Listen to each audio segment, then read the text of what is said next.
Hi everyone! So I know it's been a while since I've made a video on this channel. I've been working more on my teaching channel, which also hasn't been getting that frequent uploads. I do apologize. I need to work on it more. I am working on it, I promise.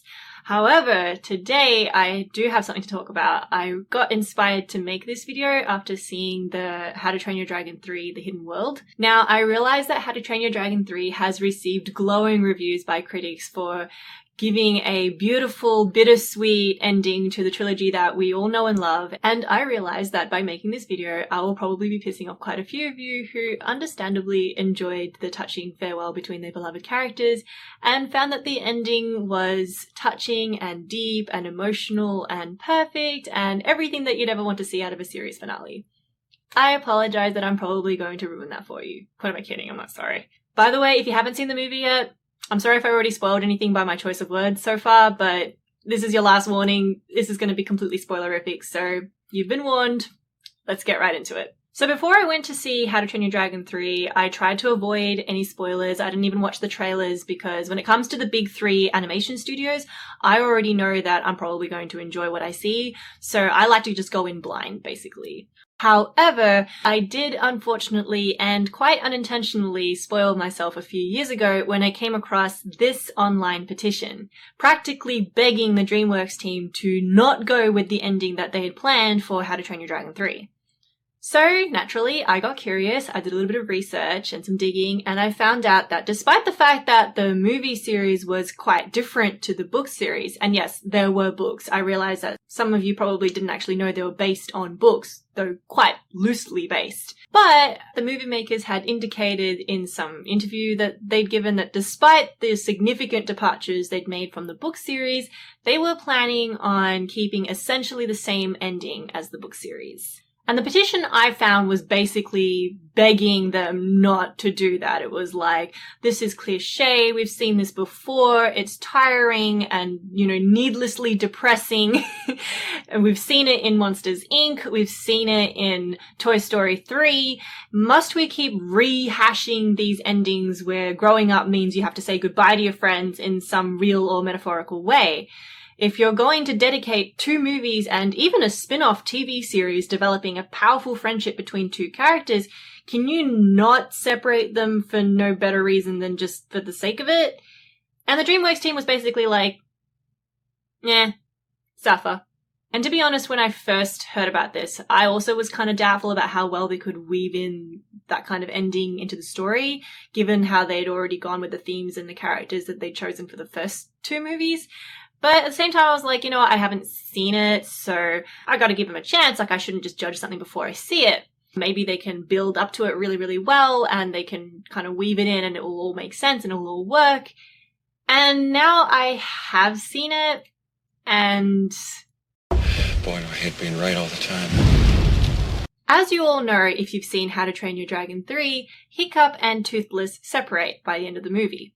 The story justifies this separation in a couple of ways. Firstly, we're given this premise that Hiccup's relationship with Toothless, as it is unhealthy. Why is it unhealthy? Do you still believe in him? Of course. I wish he did. But he thinks he's nothing without Toothless.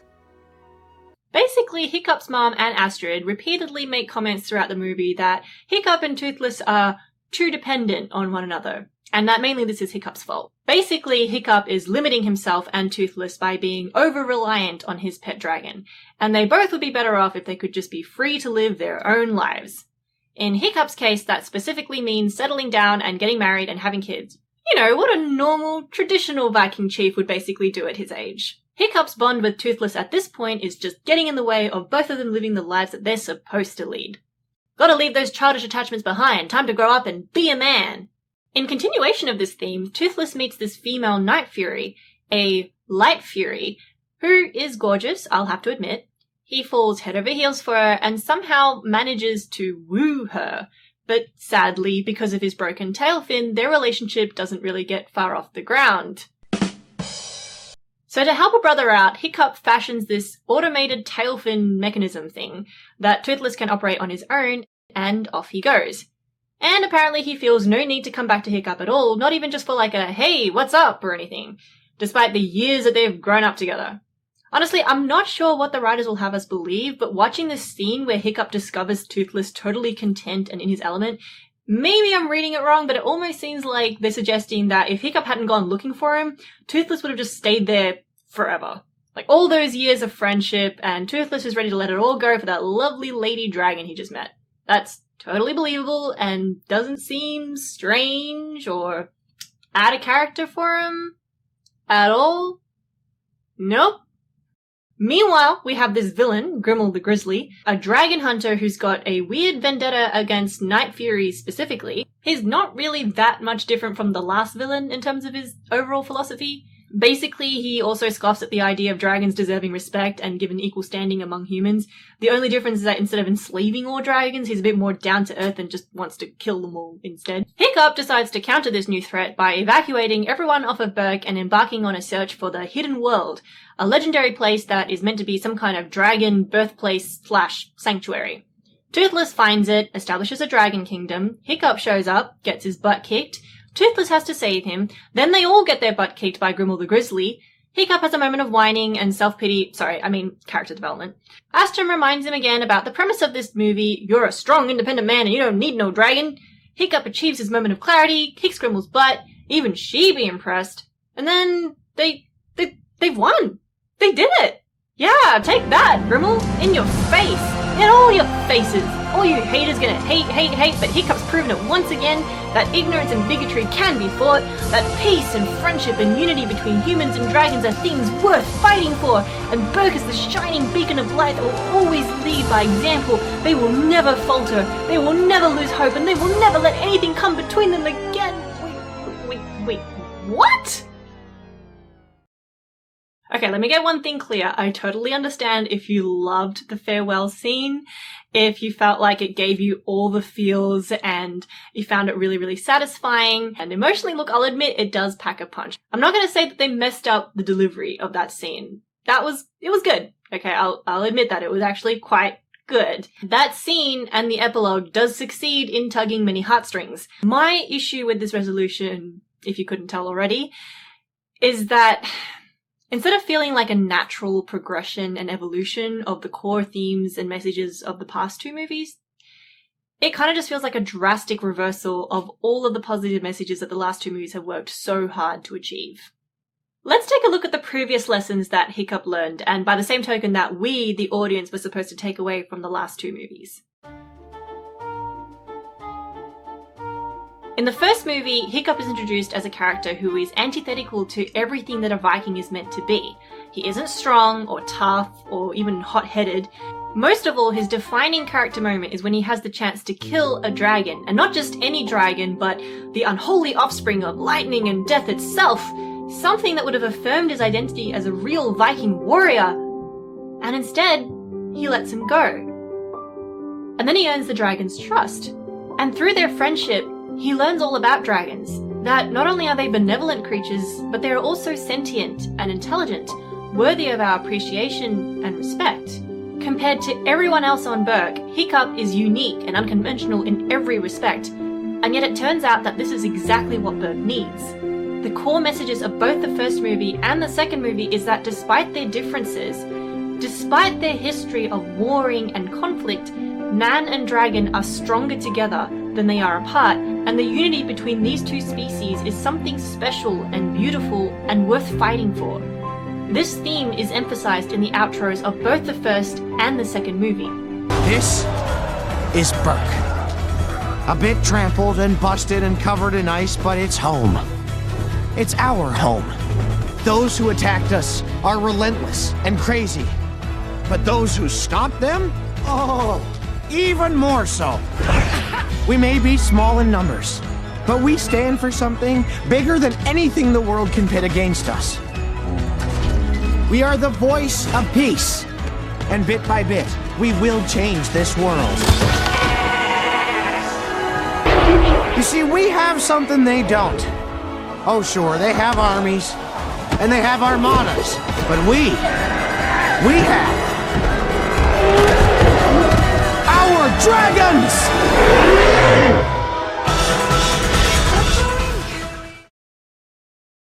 In both of the outros, Hiccup acknowledges that the path he is leading is totally contrary to everything that a Viking is supposed to stand for, but through his trials and tribulations, he knows it is the right path to be on. And it hasn't been easy for him. His loyalty to Toothless and his belief in peace and unity has been tested almost every step of the way. His crush didn't believe in him, his father didn't believe in him, his mother didn't believe in him, that weird villain with bad hair day definitely didn't believe in him. Sorry, I forgot his name, it's been a while.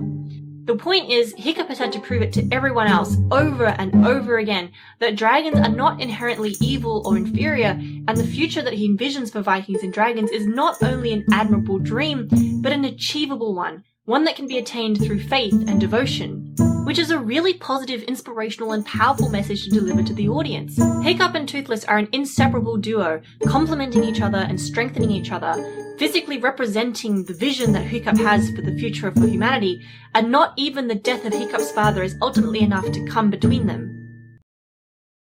And then How to Train Your Dragon 3 comes along and craps all over that. You know, for the feels. And to be honest, I wouldn't really have had that much of a problem with it if it felt like the ending had been earned. But all the reasons for it seem really weak compared to the last two movies.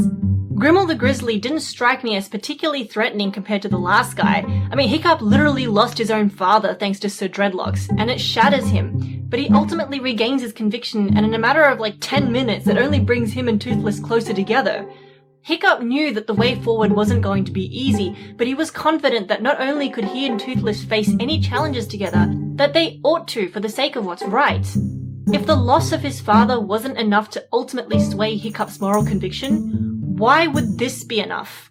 Burke had secured another victory, literally and figuratively. They'd stood their ground against those who wanted to drive a wedge between humans and dragons. Hiccup, as chief, had always considered those views to be antiquated and ignorant, and he deeply opposed them with every fiber of his being. Dragons, they are kind, amazing creatures that can bring people together. The world wants peace, and we have the answer. Back on Burke. Just let me show you. No! We are the voice of peace, and bit by bit, we will change this world. Hiccup was determined to lead the world by example, and we're supposed to believe that this is enough to make him give up? And to be honest, it's not like Toothless to accept such an outcome either. If you just saw How to Train Your Dragon 3 without ever having seen the previous movies, you'd probably have an easier time accepting it, as in order to take the plot in that direction, they've deliberately changed the dynamic between Toothless and Hiccup so that they're more like man and pet, or even man and crutch than two best friends. Indeed, the farewell scene is highly reminiscent of every movie ending ever, where the main character has to let go of his animal companions so that the animal can be free once more.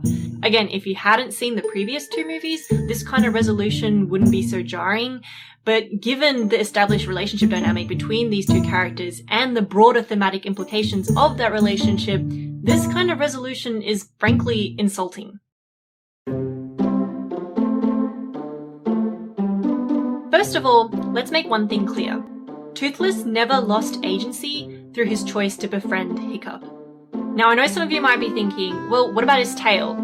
Yes, he lost the ability to fly independently with the injury he took to his tail fin, but that didn't change the fact that Toothless chose to form a bond with Hiccup and to stay with him. By the end of the first movie, both Hiccup and Toothless have lost a physical part of themselves, but they have both gained something far more important along the way, a deep, meaningful friendship with one another. Toothless was fiercely loyal towards Hiccup and vice versa, but they'd mutually earned each other's respect in this field. Crucially, Toothless may have taken a blow to the tail, but he never lost his identity or sense of self. He was never reduced to Hiccup's slave or servant, he was his equal, and he chose to stand by Hiccup. This is emphasized even further in the Gift of the Night Fury short, which is officially canonical given that it was referenced in the final movie. Toothless would rather fly with Hiccup than just carry him. Which makes the third movie even more of a slap in the face, really. By the way, if you really like tearjerker stuff, go watch that short, it is a really good short. Toothless didn't become lesser due to his relationship with Hiccup, and Hiccup isn't limiting himself by depending on Toothless. The whole entire point of the first two movies is literally to showcase this message, that the relationship between man and dragon is almost like yin and yang. They belong together, and they were stronger together.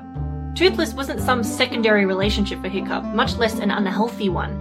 His role in Hiccup's life and identity is just as integral as Astrid's or Stoic's or Valka's. Their relationship with one another was groundbreaking, not just for each other, but for their entire societies. Hiccup got woke, man. They all did. And that's the point, and the most frustrating thing about this ending, this whole adulting equals dissolution of friendships thing. Apart from it being cliche and uninspired and going against the established character motivations and developments for the past 2 movies, it actually goes one step further and basically shatters the entire theme of the series thus far. Hiccup's journey up until now was not only about the importance of friendship and harmony, but it was also about defying ignorance and being true to yourself, even if that means going against centuries of tradition and challenging harmful parts of one's own culture, which isn't easy. Hiccup basically started a revolution, something that the ending of the first movie made abundantly clear that it was the best thing to have happened to Burke and dragons in probably thousands of years. So for all of that to go down the drain, for the leaps and bounds that Hiccup accomplished for a society through his unique and unexpected friendship with Toothless, for the third movie to suddenly try to reframe this as Hiccup's attachment to his dragon is unhealthy and he needs to stop, that's not character growth, it's character stunting. And that's the thing. The thing that was wrong, the thing that needed to be fixed, was not Hiccup's relationship or friendship with Toothless, as unconventional as it was, nor was it all the progress that he'd made in forging these relationships between Vikings and dragons. The thing that needed to be fixed was ignorant people's perceptions that Hiccup was foolish or naive in launching this revolution. Hiccup was right to challenge them. Hiccup was right to refuse to back down. So when Hiccup has such a drastic change of heart because of the unsuccessful antics of a villain who ultimately wasn't half as threatening as the previous one, not only does it not make sense within the story, it's deeply unsatisfying. Hiccup basically admits defeat. That's apparently what it means now to grow up and be an adult. To accept defeat, to accept that your dreams are dumb and unhealthy, your mom's right, you can't change the world, so say goodbye to your friends and just settle down and get married and do the conventional, traditional, cheap thing for once. I mean, why are you trying so hard to be different and to make Burke different? I mean, that's just immature, childish nonsense. Grow up. Right? Ugh. Let me contrast How to Train Your Dragon with another DreamWorks movie that had a very similar send-off, except unlike How to Train Your Dragon, this one was actually earned and woven into the entire narrative from the beginning. So, you know, it actually made sense.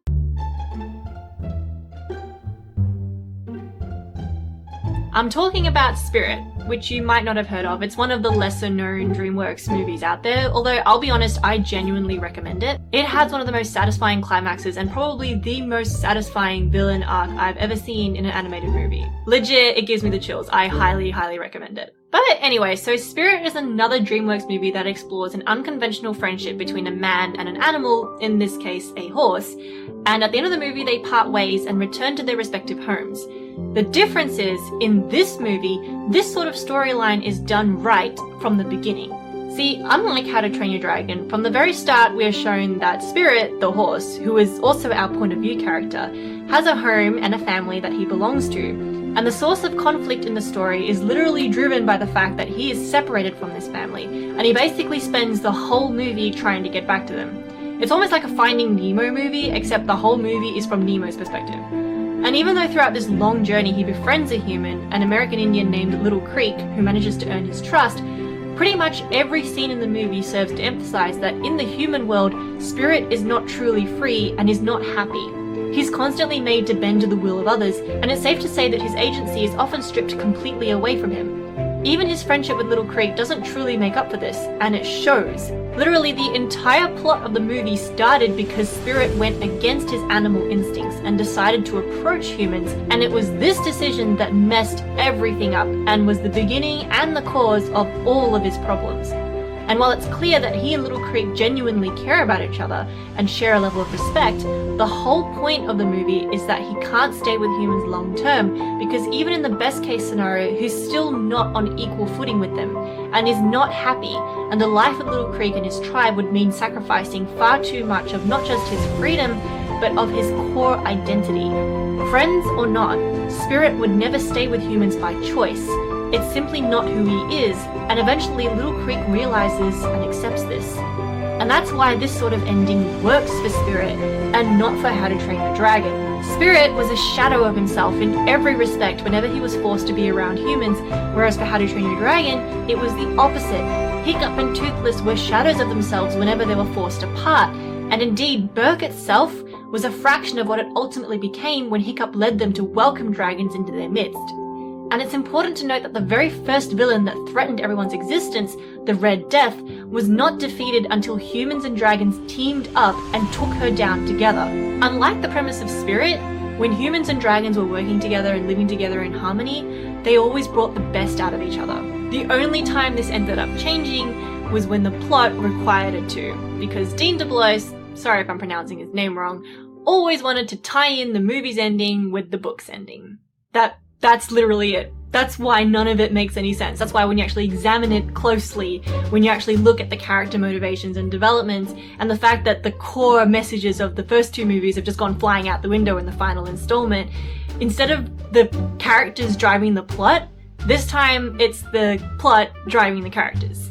Dean DeBlois, the writer of How to Train Your Dragon, has apparently always envisioned ending the movies the same way as the books have ended, even though up until now the books and the movies have been completely different. In fact, the stories are so unrecognizable from each other that some book readers have genuinely stated that the only similarities between the book series and the movie series are the characters' names and the title. That's it.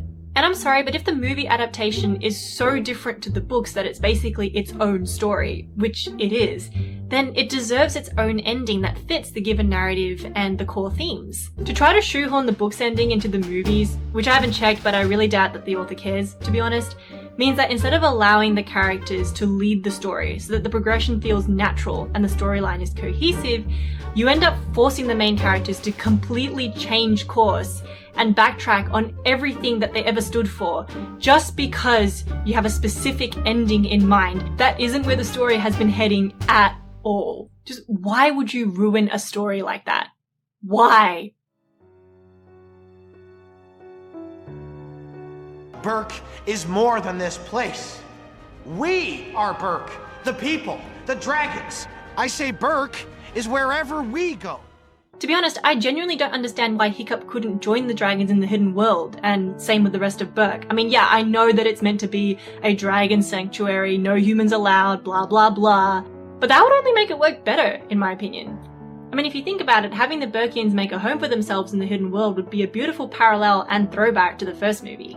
In the first movie, the dragons don't belong on Burke, and humans are incredibly hostile towards them, but thanks to Hiccup's persistence and unconventional choices that ultimately pay off, Burke transforms from hunting and killing dragons to embracing dragons.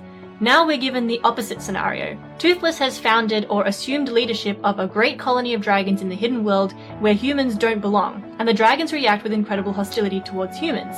How fitting and poetic would it be if it's now Toothless who returns the favor for Hiccup? Showing that, once again, their friendship to one another goes both ways. They are equal. And in a way, Hiccup would still be conceding somewhat. If accepting defeat and disappointment with dignity is what you want, well, Hiccup would basically be coming to the same realization that the world isn't ready for dragons yet or something, but this way, Hiccup and Toothless would still be choosing to lead an unconventional life that is so much more genuine and worth celebrating. That powerful message of being true to yourself and your friendships, come what may, wouldn't be lost. Not to mention, logically it would make more sense as well. We've seen time and time again that dragons and humans, united they stand, divided they fall. It stands to reason that the best way to defend the hidden world and its dragons from the outside world would be to have a band of faithful, loyal humans living alongside them. Just as the dragons once defended Burke, now it's Burkian's turn to defend the hidden world. As one Reddit user put it, imagine that the final movie ended with this narration. This is Burke. We live in a magical land, a hidden world, where we keep the secret of our equals. Sometimes by dark, we fly out to bring back resources or to help someone else in need. Our friendships and our community are what makes us strong. While we left the land of our ancestors, we are content to become a myth in the world above, one that will echo through time. And here we wait until the world is ready for dragons. How much more powerful would that have been? I do have to say thank you to Gatwood9, that Reddit user, who allowed me to use his version or her version. I actually don't know if it's a him or a her. whoever you are, Gatwood9, thank you for giving me permission to use your version of the outro as a great alternative for How to Train Your Dragon 3. I still think it's a great alternative. I think it would have made it so much better. But anyway, that's the end of my rant, and thank you for watching, and I appreciate it if you've actually made it this far. I do hope I haven't pissed off too many of you. I know some of you really did enjoy the last movie, the ending, just for its tearjerker aspect and everything. And like I said, I get that. I hope I made it clear I'm not just salty that an amazing friendship got split up or anything. I realize that's a common trope, and I have nothing against that particular trope. I just felt like it really wasn't applicable when you looked at the overarching themes and the context in this series. I really felt like the ending of the third movie just cheapened all of the really positive messages that the first two movies gave us. So as much as I enjoyed the animation, the stunning visuals, and the fantastic score, that ending and the haphazard way that they tried to justify it canonically, it was just incredibly disappointing to me. But maybe that's just me and I'm just reading into things too deeply again. Let me know what you thought of How to Train Your Dragon. Did you like the ending? Did you feel like it was consistent with the characters and the overarching themes of How to Train Your Dragon? Leave a comment down below, I'd love to hear your thoughts on it. Until the next video, thanks for watching, and I'll see you next time at Sneezy Reviews. Bye! You wish dragons to live free among us, like equals? A toxic notion, my boy. History has shown that we are the superior species. What if word of your misguided ideas were to spread? It would be the undoing of civilization as we know it.